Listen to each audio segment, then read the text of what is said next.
We are joining Red and Leander as they had just entered the hedge, the mystical place between places, the realm which connects the iron world of the humans and Arcadia, homeland of the fairy.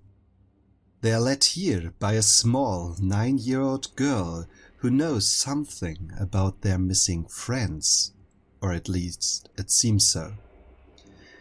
Both are shaken by the events of a war which is raging for nearly a century right now in their home city between the freeholds of Nevermore, which is reigned by the Autumn Queen Lady November right now, and the rival freehold the Orchard.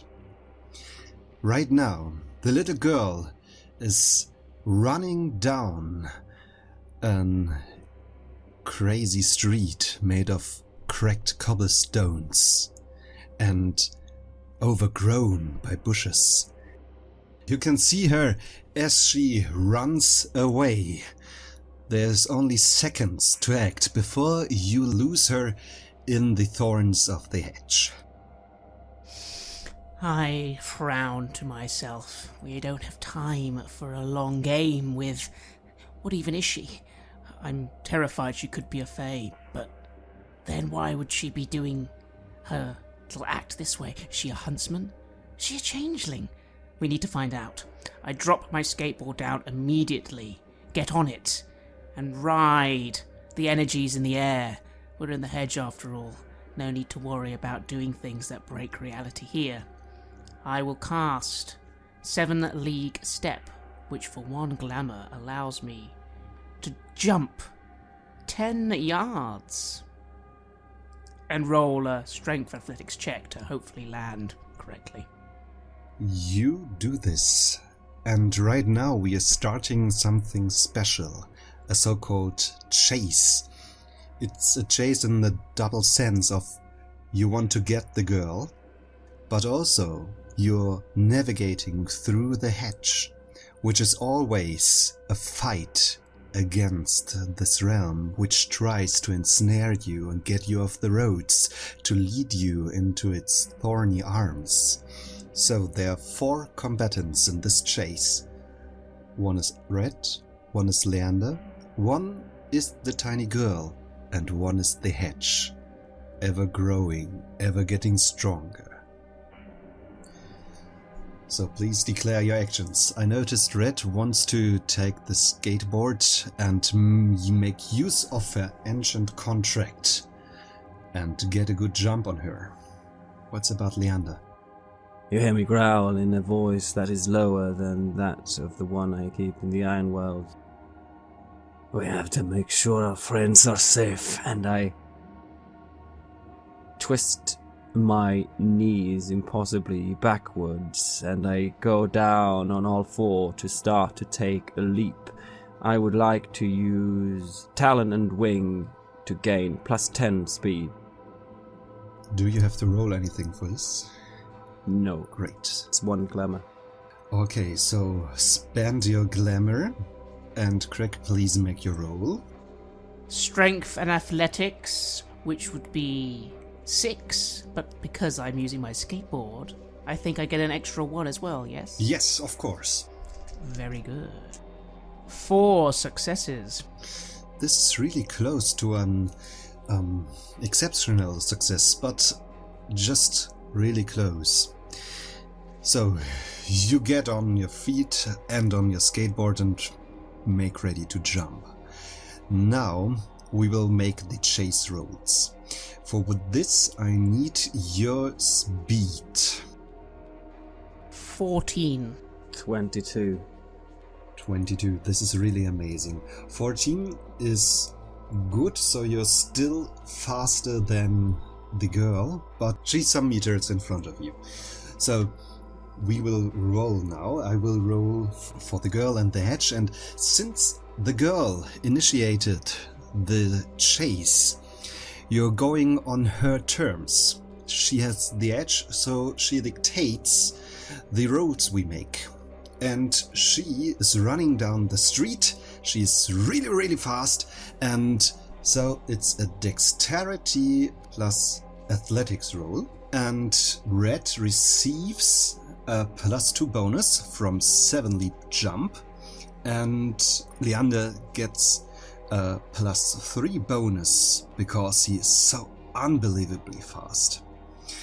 She, on her hand, really knows this area and knows where to walk and where to step, which gives her also another edge. We are now in the hedge, and the hedge is a very special place. Since you're fake creatures, you can manipulate the hedge. If you're doing any mundane actions, like, let's say, race, you can say, I will take a minor difficulty of 3 dice, and if I succeed, I can spend any successes I don't need for manipulating the hedge. Because it's magic, and you are magical creatures, and you can influence your surroundings here, because it's made of dreams and memories and emotions. So if you want to do this, you can just say it and then take your roll. I roll my dice pool of 12 dice and use 1 willpower to add 3 extra dice. I get 5 successes. I get 6 successes. Which I believe makes both our successes exceptional successes. I think so too. Yes, and I will in the meantime say that I am ravishing this moment of utter speed and exuberance. I should be thinking about Red, I know, but I want to run. I, meanwhile, am not less excited about the speed, but I am skilled at being at this speed, especially here in the hedge. I know how to avoid things, I know how to catch up quick, and I want to catch up quick. We need to find out who this person is now. Yes, and by this you're bolstered, you're thriving with energy, you feel the fame magic working your bodies, and it gives you such much power. So you fly ahead and make pace. The girl is running, ducking under branches, and as she notices you're on her heels, she gets a little bit desperate, maybe. She is leaving the path. She's running into the thorns, and somehow they are avoiding her, just like if they are making her away. You are directly behind her. Your jump, Red, brought you into the perfect position. You already knew where she would run, and so you are there when she arrives. It's just a millisecond that you miss her, but you're so close. Damn it, I need to get her. I just try and push a bit more to whip out my knife and try and get it onto her just to stop her moving, because I will cut her if she keeps moving. As you do this, Leander shows up next to you with an unbearable speed, only shown by the wildest of the beast. Also, you miss her just by an inch. You're so close, she can't come away. This running into the thorns is her last escape try. You really show her where to run, and you shouldn't challenge some changelings. And I enjoy it. I don't care if we haven't reached her. I just really enjoy the speed of the hunt. It's good. It's the best. And the rush is coming over me, and I'm not trying to move any faster than this, because this is exuberance, this is exhilarating, and this is life. Yes, you're running as you're feeling the hunt, which is really great. You lose for a second your focus, which is completely strange to you, because you never do this. The beast, the animal in you, it dictates to always look at the prey, but there's something not far away from you. a little shimmering and some leather. And you see it. In between the brambles, there is a collar with little metal plates on it. Nobody else would have seen it. But you remember this collar. Do you lose track of her and go after the collar? Or do you take on the chase? I slide with the speed I have, and dust is being torn up as I brake and I turn on the wedge, and I see it, and I don't immediately connect with my mind what it is. Something I left behind. It's the one thing that I left behind all those years back, and I feel it almost on my neck as I see it, and it's pulling at me. I must have it. I must have it. And I try to push the thorns away to go out and get it. I don't care. I must have it. Red, your knife is so close to this damned girl. Then you notice Leander is breaking away from you, completely losing the path, running into the thorns. Damn it. I want to call out, Leander, no! But I don't think I have time. He's my friend. I can't. I need to go for him. I need to stop him. If he goes for something in the hedge and gets caught, he'll be caught. Doesn't he remember? He doesn't listen to me. I will go and try and grab him to stop him. Do I perhaps regain 1 willpower for following my friend into a disadvantaged situation? Yeah, you do. Mm-hmm. And yes, I will try and just grab him, just to stop him going for this, whatever he's seen. You can't go into the thorns. You feel somebody pulling at you, trying to get you back. Is this a friend worrying about your safety? Or is this an enemy trying to put you back on a leash, Leander? I'm not sure. I can't lose sight of what I have seen right now. I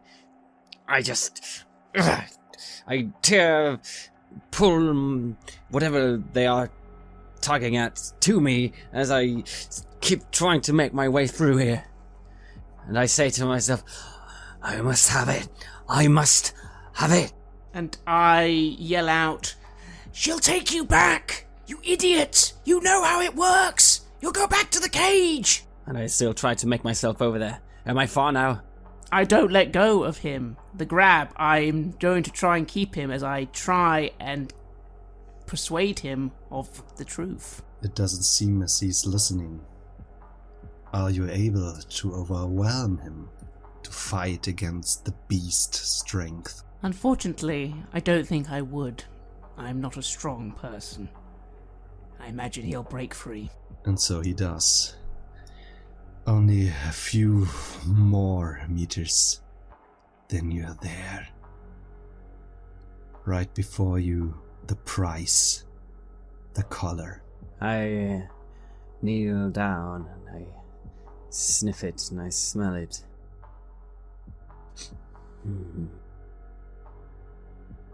And I take it up in my hand. And you take it. You just regained an icon, which is a long-lost memory taken away from you by the thorns. This thing does not have to be the real thing, but its memory. You must have lost it during your escape. It would only take a few seconds to reawaken the memory now, since you do have this thing. In game terms, this means you can release the memory and regain your full willpower pool, which you can use to add 3 additional dice to any roll you make, which is a pretty big deal. Also, an icon is one of the most valuable things to trade with other fey creatures. I look at it and I twist it around in my hands, and there's not a smile but a hint of satisfaction in my eyes, and I put it in my pocket of the coat, and I look behind me and I see Red, and I say, "Where is she?" And I look around. Is there any track of her still? There's a track, yes. It will be maybe a hurtful experience to follow her, to get back on the track, but it's as if she wants you to follow her, just not to get caught. There's a small path leading into a meadow really close to you. As I see her and as I see the track, I snarl and I look at Red and I say, "Let's go!" And I bound off. How much time passed between me pausing to try and go after my friend and when I was just about to perhaps get her? Time is such a whimsy thing here in the hedge, but it just can be some heartbeats, not really long. You were so fast, you really got some way done. I frown a little. You see, the problem is I don't think that we will not be able to get her. But there's something here. It was the way she put the game out. If she wins the game, she'll be the one with the advantage. We need to be the ones who win it. I have only another second to think this, and then I'm going to try it. We'll see where we get. I will unravel the tapestry, which costs 2 glamour and a willpower, but will replay the last 10 seconds. Everyone else will take the same actions as before, but I will be able just to do something different this time. And even as a Darkling, move just a little more forward than when I was. Is that okay? This is perfectly okay, yes. You're using one of the mightiest weapon of the fairy and the changelings. Turning back time and changing fates. This is always a great deal. I must roll wits, occult, and weird. So I roll 10 dice. 2 successes? That's enough, I think. This might be the right moment to talk a little bit about contracts, because these are no magic spells or magical artifacts which do stuff, no. These are also not any abilities granted by your bodies or mind, no. Contracts are the oldest form of magic. These are ancient oaths and pledges made by the principles of the world, forged to get stuff into its place. Before there was a ground, earth and stone must have made a contract to be stable, to be a ground.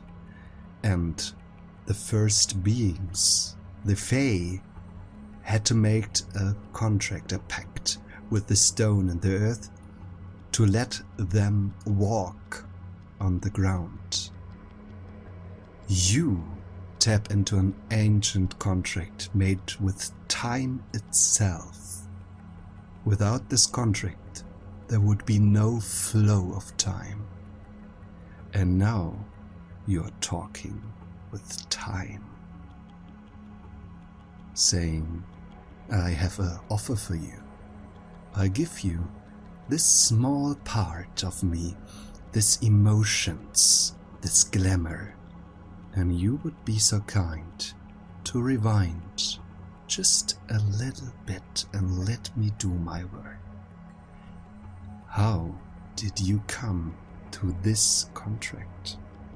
I offered the first minute of my birthday every year. That first moment when I wake up and think that today might actually be a nice day. That first minute, it's not much, but, well, in a lifetime, It's all the time in the world, isn't it? This memory floods your mind in your conversation, which takes ages and only a heartbeat. And then you can see unfold the magic. Everybody moving backwards, and only you are free to do on your own bidding. Time answered your call. And as I see it happen, I think I needed to get the girl. I did want to go after Leander to stop him, but I suppose it looks like there was no trap waiting, so this must be okay. I quickly move back, and this time I will be just in front of her, the knife to her throat. And just as time snaps back, I shall say, "Stop! We win!" She screams, completely surprised. Every wind is taken out of her sails. She stops. The edge of your knife cutting into a child's skin. Something red flowing over it.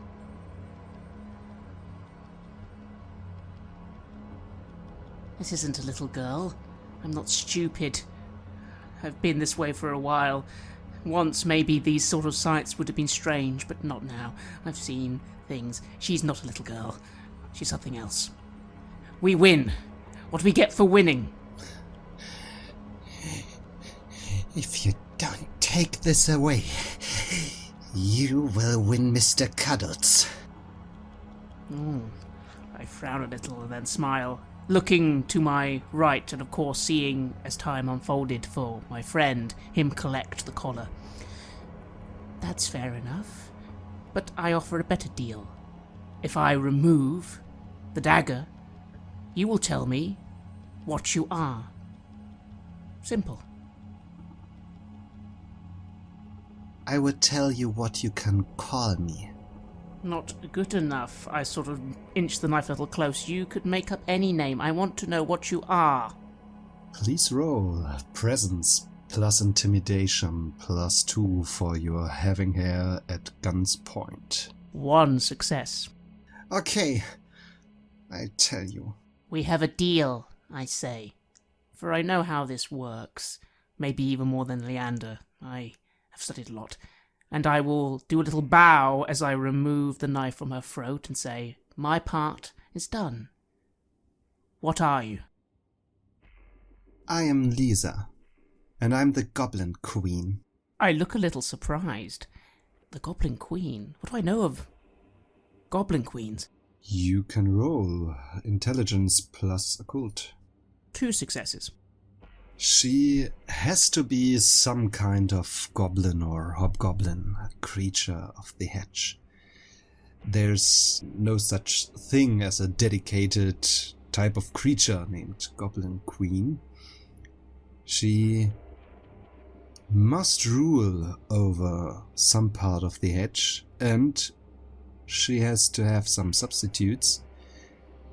And if you're right, there might be the possibility that she's just a little girl who wandered off into the hedge, lost, and become some way somebody who can bear the title of Goblin Queen.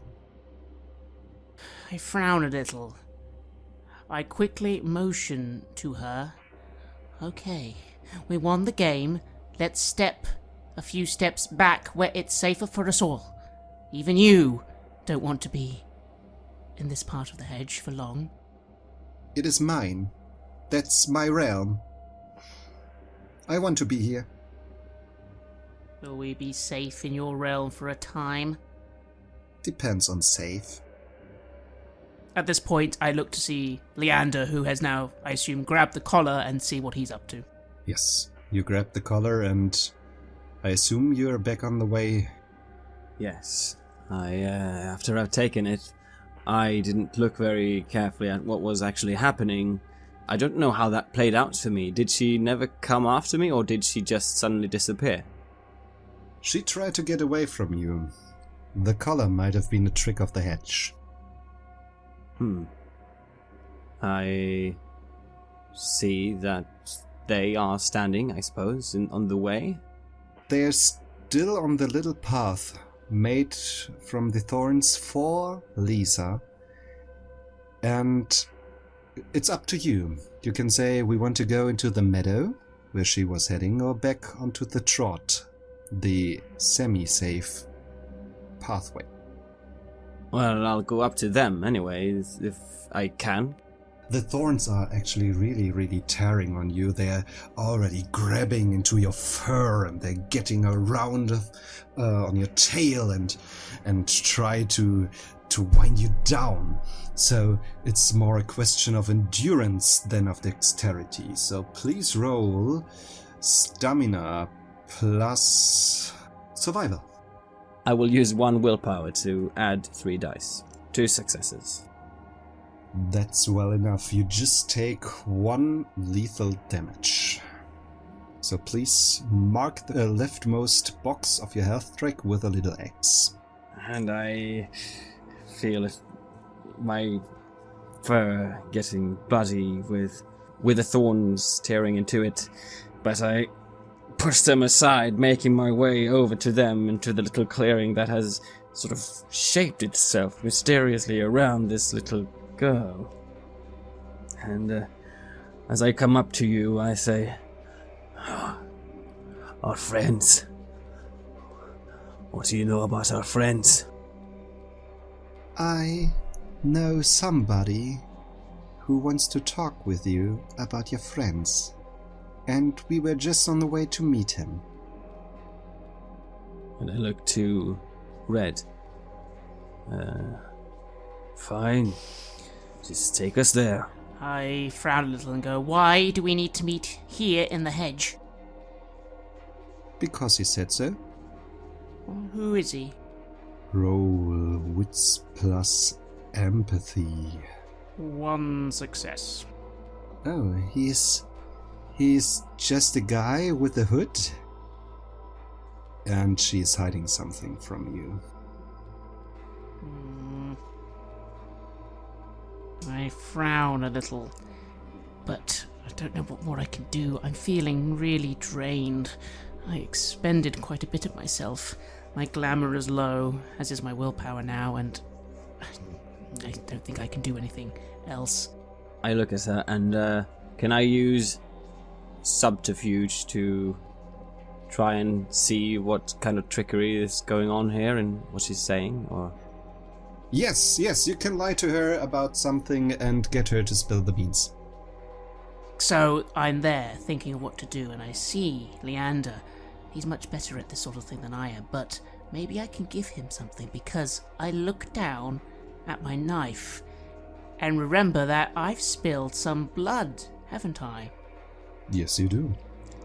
I lick the blade, taking in the blood. I shall use Witch's Intuition with the loophole, so no glamour cost. And it's Wits plus Subterfuge plus Mantle versus Composure and Weird. Only 1 success. So this evens out. You can feel the magics of autumn, of the time of horror and fear. You see as the leaves are growing pale brown around you, and you watch the little girl trying to see what she might fear. You see so much. There's so many. There's just a little girl, alone, amidst monsters. And she seems frightened. Or does she smile? She has new friends. What's this? So many confusing memories around her. It's hard to concentrate. And nearly impossible to read. Children do have so many emotions. Do I still need to tell her one of my fears? Yes, you should. I frown as I just don't quite get what I need, but you must always pay the price. So I say, well, my fear of war would be to go back to that shack. I fear nothing more than that. And then I look to Leander and frown. She's a little girl, or what was. She'd be scared of things they were, but I don't. I'm sorry, I couldn't get anything else. I look at the little girl, and I say, I'll tell you what you'd be scared of. Of our friends, of the company they keep, of the owner of my friends. They are all bloodthirsty, you see. They all have different powers and means of tearing you apart, your will, your very being. You should talk to Chester. You should stand in the presence of Ash. Or you should even just get in the closest inch of Pretty Penny, and they would sap your life. They'll tear you from limb to limb without asking one single question. This they would do if they know you are holding us in between us and them. And she cowers. She's getting so tiny, looking up to you. Two outgrown person. No, not persons. A monster. Made out of all kinds of animals. With memories lost bound to a collar which is right there in your hand. She can see it. She knows what this thing is. Oh, she's getting so afraid of you. Tell us who he is. Who is the cowled person? He is the executioner. He's a huntsman. He wants something of you, and he has one of your friends. Please don't hurt me. Don't hurt me. I clamber my fingers around the collar, and I look to Red. I think she's telling the truth. It's a huntsman, and if she's got one of our friends, we have to find out where he is. All right. I take a deep breath. I go ahead. I can be quiet. You need to get into a position. We have to win this. We can't be the losers. He will try and take us back. But if we can get the jump on him, now we know that he's Huntsman. Maybe we can turn this around, I think. Yes. What do you think? Do you have a plan? Is there any fighting the Huntsman? Yes, there is. There are multiple ways to deal with a huntsman, but I would like you to roll me an Wits plus Occult. 2 successes. 3 successes. So you do know a lot of things about him, and about huntsmen in general. Huntsmen are terrifying creatures. Some say they were the original inhabitants of Arcadia before the fairies took hold of it, before they made it their wonderland. And the fairies, they take possession of the huntsman. The oldest of the Autumn Court, the wizards, the sorcerers, those who are nose deep in the ancient magics. They tell that the fairies rip out the heart of a huntsman and replace it with something of their own realm and giving it a new purpose. That's why the huntsmen hunt for the fairies. There are some ways to dispose of them. Of course, you can always fight. You can try to kill it. But this is not a real option in the Iron World, because even if fairies and changelings are mortal in the realm of humans, Huntsmen aren't. You can kill it, but they just will return to the place of origin, reform, and come back for another attack. Also, you could try to give him back his heart, if you know where it is, and if you find a way to take away the fairy influence. As Red asks me the question if I have any other plans, I just crinkle my nose and I sniff the air. No, that sounds fine. You keep hidden. You sneak around. Maybe he just wants something from us. Maybe he wants something back of his own. Maybe he's acting of his own accord. If this is just one we're talking about, and I turn to the little girl. Yes, it's only one. And can't you feel it? He is so close. He is so close. I sniff the air again. Do I feel him? Do I feel his presence? Yes, it's just like before a thunderstorm. The air, it's tingling with electricity. There is something approaching, but you do have the initiative. You can still prepare yourself. What do you think? If I hide, I mean, I could help, but you're better at being more intimidating. I just have my knife, although it is something. What do you think? How should we approach this? We'll talk to him. We'll need to find out what he wants. But if you can find any way to, I don't know, give us an advantage, then do that. All right. I'm going to sort of try and lean back and stealthily sort of hide myself. You can do this, yes. A pure dexterity plus stealth roll.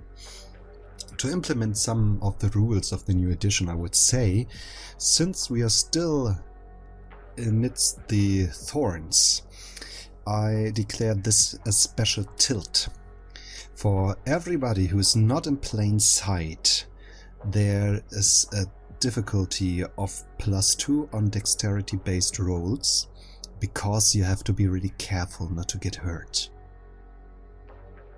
Very well, I lose 2 dice, which means I only get to roll 6 dice. 2 successes. When the huntsman approaches, he will have a harder time to notice you. Leander, what do you do? Well, there's no way the Huntsman is approaching. There's no way he's sneaking up on us with his current presence looming over us. He will be really obvious.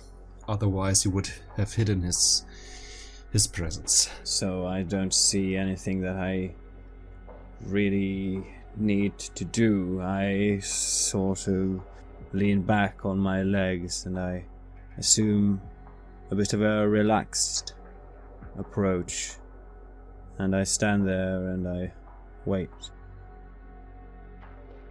So he comes in sight. Lisa, the Goblin Queen, sneaks away from you, getting some distance, and hides behind a tree. A looming figure emerges from the thorns. He wears a leather armor and an executioner's hood. On his back there's a giant headman's axe, and on his shoulder sits the falcon with cruel eyes, looking on you, taking measures, looking around, inspecting the hedge. But there's something else.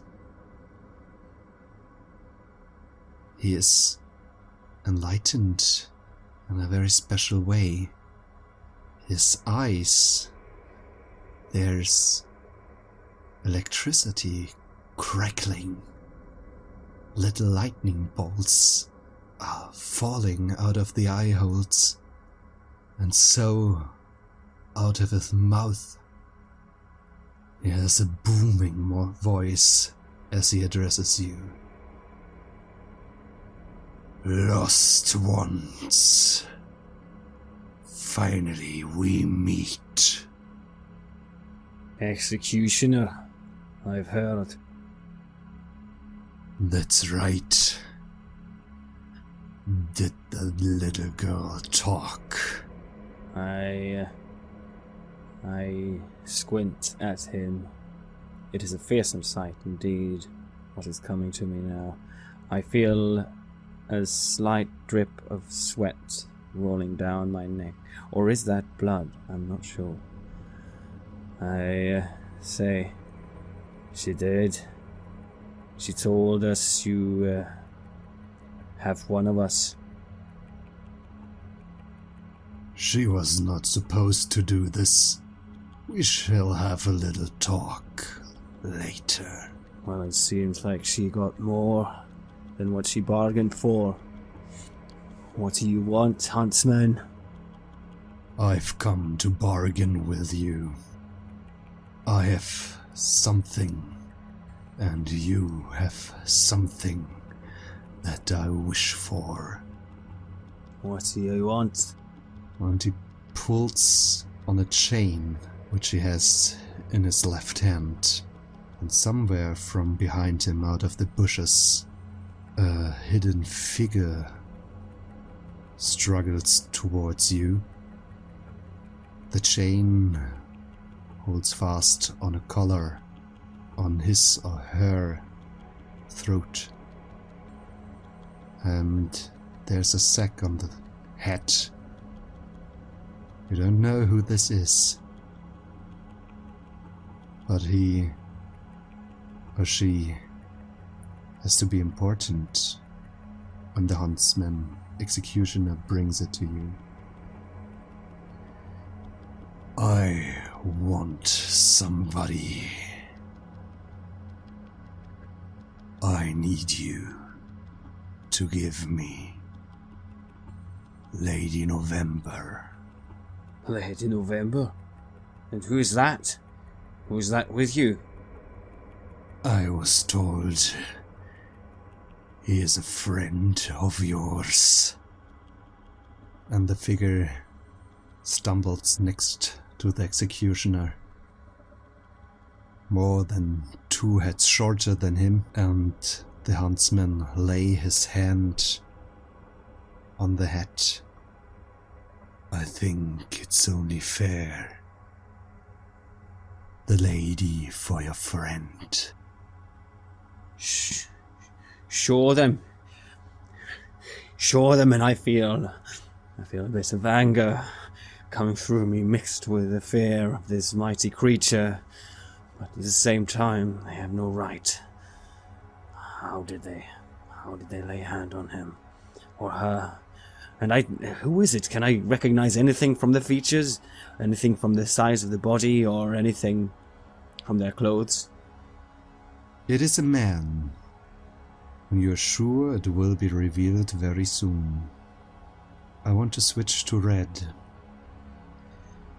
What do you remember about the night when you escaped? At times it's confusing because, of course, everything in the hedge becomes confusing. I remember, of course, going out to get the wood. She wanted me to get wood to make a switch so she could beat me. Because after being ignored for so long, I'd finally demanded that she do something, just anything, just don't ignore me anymore. And of course, wasn't it the night that, yes, she was punishing my Leonard for something as well.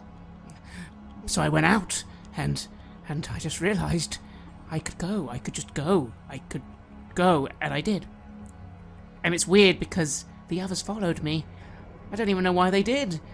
But they did, and I was grateful. I felt so guilty that I hadn't given them any information, but I just had to go. But we found each other, and we made it out. There were various things then that I'm not so clear on. I remember Chester did some speaking, and Leonard, he killed something. And well, then we eventually got out, didn't we? But it's hard to remember more than that. Do you still remember who you met first? No, I don't think I do. It's this moment the memory comes back. The Huntsman removes the cloak, and you see the face of the other person. It's not Chester. It's not Ash. She's safe, that's great. It's not Penny. No. It's Ambrose. The dog you met out in the woods, who threatens to bark, to signal your leave, to warn grandmother. But you persuaded him. You talked with him. What did you say to him that he would leave with you?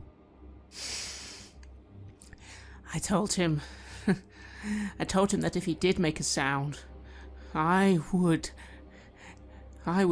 kill him there and then. He didn't think I could. He thought I was weak, but I knew things, and I had a stick, and I wouldn't go back. If he wanted, he could join us, and then we could be friends. But if he barked, I would kill him before we were collected. I would do everything I could to hurt him. And I convinced him, didn't I? Because I had that way of convincing people when I really stood up for it. And he came with us. Yes. Yes, you did. Maybe now you remember. It was not only trust in his eyes, it was also fear. Fear for his life. If the dog barked. But he came with you. He stayed silent. He was a good friend for the way back. He knew some of the ways. He knew some of the goblins and how to avoid them. This was good. He worked with you. Yes, Ambrose, the friend. Leander, you do still remember the day of the betrayal. It was a bright summer day, and Ambrose told you he had some problems, needed fixing. You arrived at the place. What kind of trap did he lay out for you? He knew my weaknesses. He knew my curiosity, and he knew my way of being drawn to that which smells, that looks, that tastes exhilarating. He had prepared what seemed like a lovely meal for me and him, just the two of us. It was strange, really. I didn't know why he was doing this, and I was suspicious. But he once helped us to get out of the woods, and now he offered to... Maybe he felt guilty about first threatening to bark. I don't know. Maybe. We sat down and we ate. But then I felt it. All through my body. There was something in that food. There was something he had mixed down, and I felt how I grew numb and unable to move, and then suddenly they were all there. How did you escape the trap? I did the only thing that came to me as an instant and of a reflex.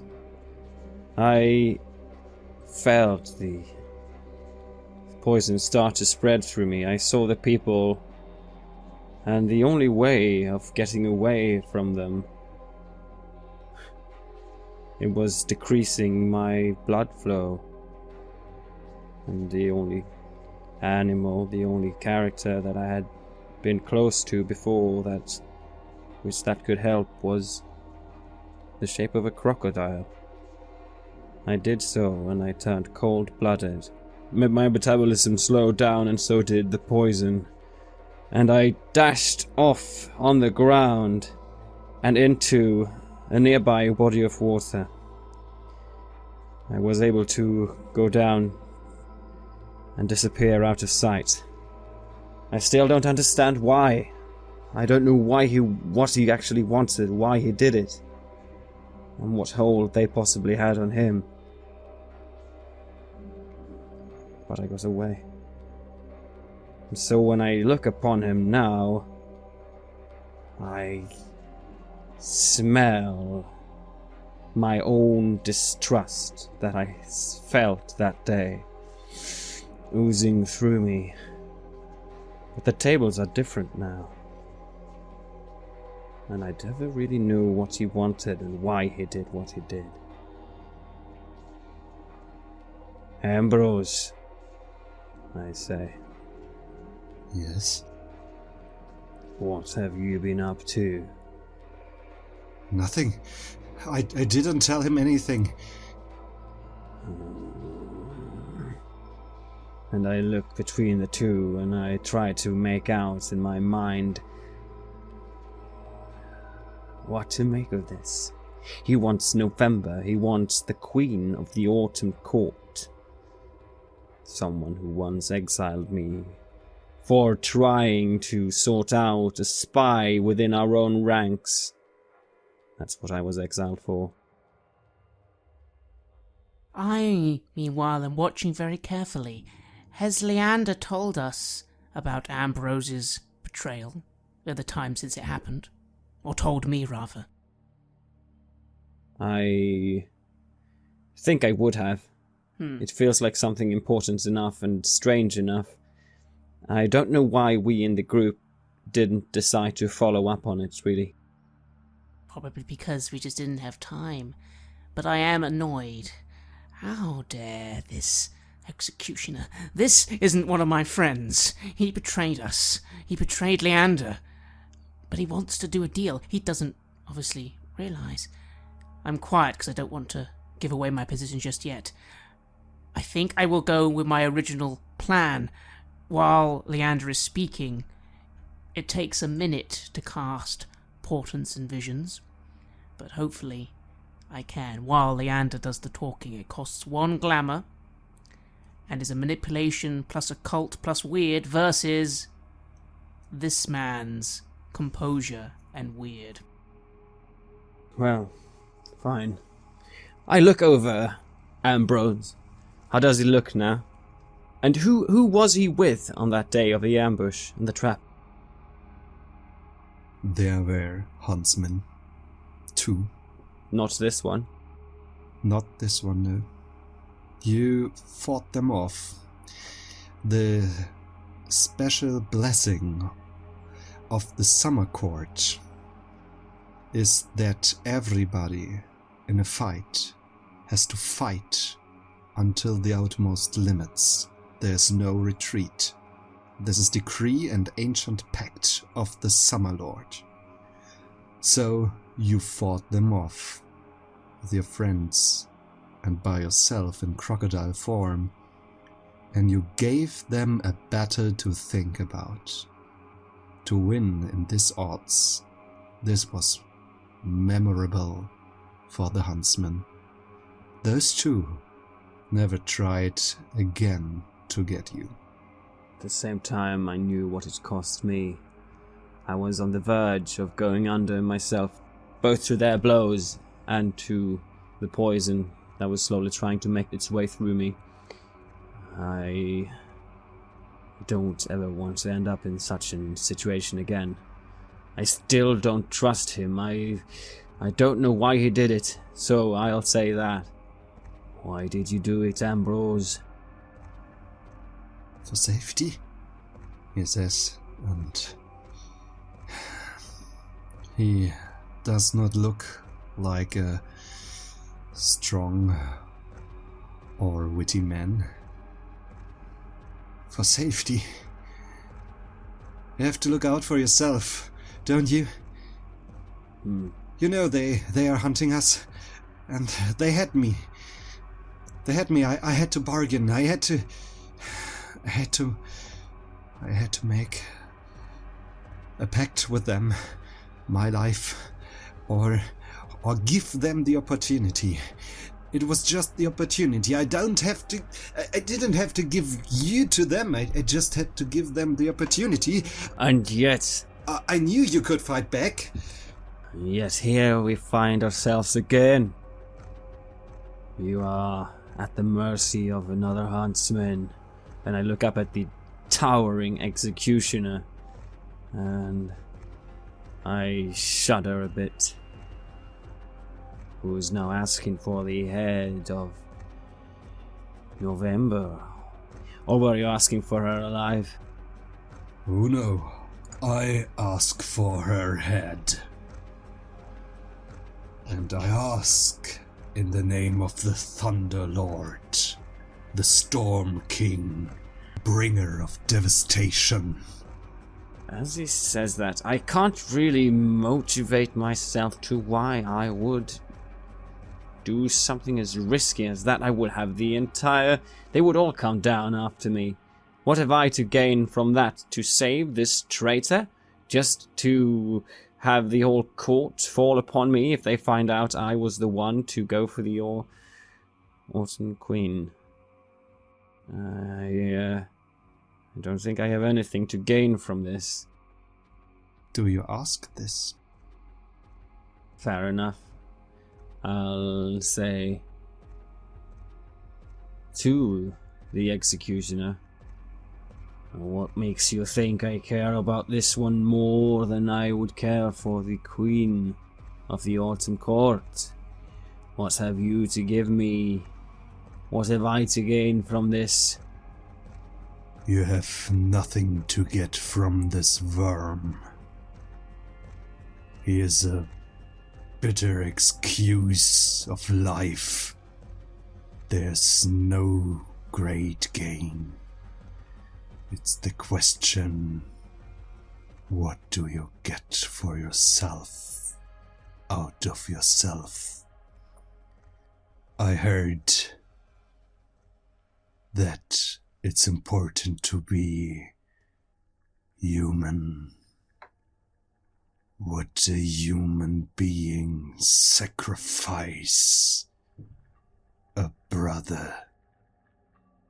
While he's saying this, I rolled 4 successes in trying to read an event from this being's past, an important event, promise, or deal. I want something we can use, maybe something we can offer. Ooh, there's something juicy in his past. You see him way back then, in a farland dreamland where nothing makes sense. It's just like in the beginnings of times, when there were pacts to be made, contracts to be closed between the elements. The kingdom of the Storm King, where he resides. You see 2 figures. The executioner, who is lingering there, watching the sky, looking for his king, waiting for new orders. And whilst he was sitting there, he was watching a particularly strong storm rising on the horizon, with the dark clouds and thunderbolts and astonishing atmosphere. It was coming close, just as only the wind can ride across the horizon, and it was wearing a face of a woman. She was towering and beautiful. She had no hair, but you can see the storm, the clouds, they are her body. And you can see in her eyes, there's something that remembers. There's a will to learn about this place, and a will to get all the secrets of this realm, to learn about the Storm King, and to bring him onto his knees. You recognize this face. Today, she wears it with a mask, but not less proud. And she wears it high, crowned by a crown made of lead, and wearing the mantle of autumn. You see your queen as a storm in Arcadia. I am slightly confused. Does this mean November was one of the Storm Kings? The word, it's difficult, isn't it? Tools, toys, the things the Fae always want us for. He owned her, and now he wants her back? Yes, this might be the reason for the Huntsman to be here. Yes, I see. But the Huntsman, there was nothing in him, was there? He just watched. He cared not for this individual. He did not in the slightest. This must be the will of the Storm King, given to the Huntsman, planted into the hole which was left after he tore apart their heart. It's at this point I will now finally emerge just a little from where I was hiding, revealing myself, and say, looking to Leander, "What will you do if we refuse you? You're just going to let us go?" Of course, you can go, but I will take him with me. And he made a little promise. We will make a little walk, go to a very special place, a cabin in the woods where an old lady lives who is missing her family. And my little new friend will talk. He will sing like a little birdie. And he will tell about his family and the families of his family. He knows names. He knows places. There's nothing in this worm for you, but there's a lot in it for you. And my eyes widen as I look to Leander, because this is different. I don't care at all about Ambrose, but if he takes him back there, we will all lose maybe everything. But we can't give up the Queen. We can't do that. I sort of just sit there quietly, clearly looking uncomfortable. Leander would be able to tell. If we agree to this, are we then bound by a pact? The Huntsman will ask for an oath, a magical sealed pact between the three of you, and you are supposed to follow it, but you can break it, which will give your clarity a strong hit, as many of the options he is giving you, and then you will bear the mark of the oath breaker if you come to break it. You can say yes in the intention to break it, that's completely fine, but you will be punished in the act of breaking. And I think that I have not much love for the Queen November, not after what she did too, and I have many here that I would extract my revenge on. I would have Ambrose in my own hands, and I would choke the life out of him myself for what he did and for his selfish reasons, for his way of getting lost and getting caught, and now getting caught once again. He is a fool. And I would also see a bit of revenge exacted upon the Queen. I don't care. And I slowly, thoughtfully nod, and I say, I agree, Huntsman. I would do this for you. I will bring you November's head, and you will give me this cowering, sniveling dog. This is great. What about you, Little Red Riding Hood? I bite my lip, and I have to fight back. A little urge to cry a little, because I cannot believe that Leander just went and did that. He's agreed. He can't get out of that now. What was he thinking? I sort of just give him this look and like, Leander, you idiot! Why did you do it? He's worth nothing to us except what he knows, and you see me sort of fiddling with my life there. Could have been another thing we could have done that would have helped us all. I'm looking at you with empty eyes, and I'm not saying anything to all the massive words that is coming from you. I look at Ambrose. How far away is he? Maybe 10 meters. Nobody did swear anything to this point. That's true. I just lean forward briefly and whisper into Leander's ear. If Ambrose was dead, he couldn't tell anyone anything.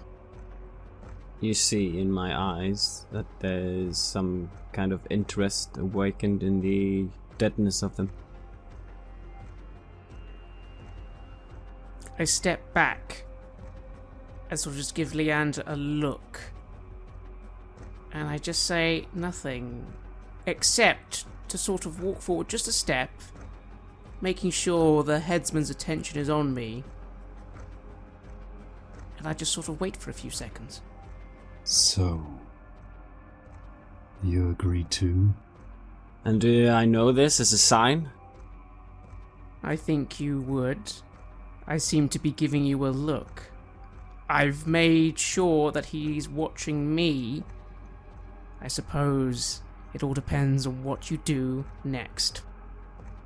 I seem to sit down on the ground, but as I do, I invoke an old contract where I suddenly seem to meld with the sides, and my body is somehow liquefying, turning out into a long snake, slithering quickly, trying to pass by towards Ambrose. I remark, while the attention is on me, you do this task for the Stormlord. The Queen belongs to him. That is your interest in this. She is your target to claim back to Arcadia, right? That is... And he turns around, noticing that something is afoot. There is something going on that he didn't notice. In this moment, Leander turns into a viper and moves lightning fast forwards, jumping onto Ambrose and curling around him, biting his teeth into his neck. The Huntsman, in one fluid movement, draws his giant axe and bounces into the earth, trying to cut the changeling in half, but misses. "This was not part of the deal," he growls. We hadn't yet made a deal. All he said was, "I agree, but not to any terms or conditions," and in fact the only thing said on this ground today so far has been by you. You said you would let us go. You didn't even offer anything in return. You simply said that. This is the hedge. You know that matters, headsman. "You betrayed the..." And he is looking for words, looking for some falsehood in your logic.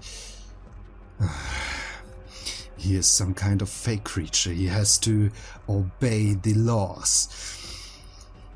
It can only be seconds, milliseconds, maybe one heartbeat before he finds a reason why he can strike. You are directly in harm's way. Ambrose is in astonishment. He doesn't realize what's happening. He feared something is wrong with his neck. There's some sharp hurt, some pain. He touches there. There's some kind of second color. Some chain. Something moving. You can feel it under your scaly skin. The panic rising in him. The horrible deed that you have done. You sentenced one of your former family members, a changeling, somebody who lived through the same trauma as you did, to death by poison. Whilst he is fighting for his life, you fight for your grip on reality. Your clarity is attacked. Roll 5 dice. You don't want to roll any successes. But I did. I rolled 1. So you take 1 lethal damage to your clarity track. You feel your grip loosening. You are a snake. You are a viper. Your goal is to bite and burn and to kill. Your children. All the others you are caring about, they did have names, you are pretty sure about this, but they have to be little snakelings, yes. They are in grave danger. I must protect the family. I must protect my snake children. I am the mother of vipers, of all vipers, and this one is in my way. I must kill him. Red, the axe is drawing near to you. You are in the focus of the crackling eye, spewing electricity and anger at you. 1 heartbeat. Then the logic will fail. I will sort of blink and just do my best to roll out of the way. Dexterity plus athletics, and you will be attacked. 2 successes. That's enough. The axe, the blade, it misses you just by an inch. You get out of the way. The path between the thorns, it's directly in front of you. You have one final choice to make. Leander, the viper. It's biting, it's killing, it's doing what you said it to do. Do you leave him? Or do you try to take him with you? I can't leave a friend. The whole reason we did this was to protect everyone. I don't care what he does to me. I need to grab him and get him out of here. I will try and go for Leander in his snake form. I will try and grasp him, and then I will use the 1 point of glamour I do have to 7 league step away back to safety and then try and get out of here. I don't care if he bites me in turn. I need to save him. Viper, there's an eagle attacking you with its claws. They cut into your scales and into your flesh. They want to rip you away from your prey. I feel fear coming over me. Fear, not for myself, but also for my kin and my children. I must defend the children. I try to get out of its way. I try to avoid it. I need to kill this one, or it will kill my children in turn. You try to slither away, but persistent eagle, its claws get grip of you, tear you away. Red, you got your friend. He's trying to get away, but you have him in your hand. And then you jump out of the thorns onto the trot, and then you're running and leaping, and you notice how the world starts circling around. You used all your glamour. You're losing yourself in the moment. Where do you end up? I think, knowing that I've done all I can, I need to rely on Leander now. If not, we're all lost. The only thing I think I'll be able to do before I can't really know where we are anymore is whistle. I whistle the little tune that we all used to whistle to Leander when he was in his cage, way back when. We all would do a little whistle because sometimes grandmother just wouldn't let us speak to him. Sometimes you say, you can say no words to the pet today. So we'd whistle and sing, and he'd know that he was with friends and safe. And I'm praying, maybe this one thing can break him out of this, and then he can get us out. I've leapt us to safety at least. That's all I can do. So, Leander, there's this familiar melody.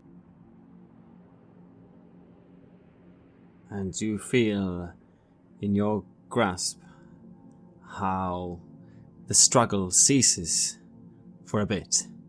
Stop trying to get away, and instead you feel how the slithering goes up your arm and to the side of your ear, and you hear a wheezing voice, and I say, You brought some treats today.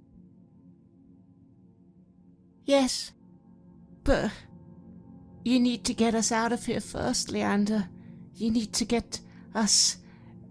And my mind starts to no longer really know what's happening. I'm losing myself in the hedge, and I will be able to do no more unless Leander is the one who breaks out first. and I realize that in order to get my treats, I will need to do one last trick to make them smile once more. And I try to bring us back, get us out of here. And how do I do that? By saying so. Yes. This way. Now, bring us out, kind hedge, so I may have my treats. And so you two, supporting each other, travel the hedge. You find a door. It opens, and you are released back into the smelling iron world of hard facts. You crawl down onto the floor, getting into a fetal position, and rest right in front of the door. There might be a tomorrow, one in which the Autumn Queen made peace, one in which she wasn't killed or abducted or traded in. There might be a tomorrow in which your families and friends are safe, in which a former friend, a good dog, died. There might be a tomorrow in which all this failed. One is for sure. You are willing to make the sacrifice. In this tomorrow, you will remember this. You traded another's life for your own sake. And I thank you very much for playing a little game with me. You have listened to an episode of Red Moon Roleplaying, where we play the adventure Hearts on Trial for Changeling the Lost 2nd Edition. Hearts on Trial was written by Megan Fitzgerald and Kira McGran. Changeling the Lost is published by Onyx Path Publishing. The music was made by Lissa Listvi and Mount Shrine and was used with permission from their label Cryo Chamber. You can find more delicious dark ambient at cryochamber.bandcamp.com or their YouTube channel. Our storyteller and editor for this adventure was our patron Tobias. If you want to lead us on an adventure, do check out our Patreon. The show would not be possible without your generous support there. You give us so much energy, help us cover our costs, and open up time to record and edit. From the bottom of our hearts, thank you.